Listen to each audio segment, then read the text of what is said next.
এ শালবন block ঢেমনি বুড়ি, তুই বলেছিলিস না বং কলকাতার 2 নম্বরই বিজনেস আছে। ওই 2 নম্বরই বিজনেস আছে বলেই তো বং কলকাতার বাড়িতে জিনিসগুলো মালগুলো তুই রেখেছিস, তোরা দুজনেই ভাগ নিয়েছিস। তোর ফোন চেক করাবো, ঠিক আছে? তোর কোন নাঙ্গেরা রাত্রি 2টা 2:30টা 3টা পর্যন্ত তোকে ফোন করতো, কথা হতো, কোন একজন ইঞ্জিনিয়ারকে ফটো দেখালি।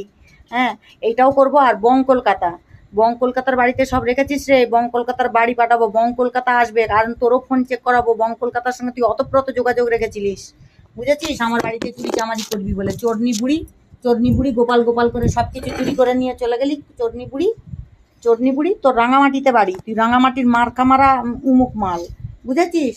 তোর স্বামী তো কিছু করে না, ওই বেকম মা। তেমনি বং কলকাতার স্বামীও তো কিছু করে না।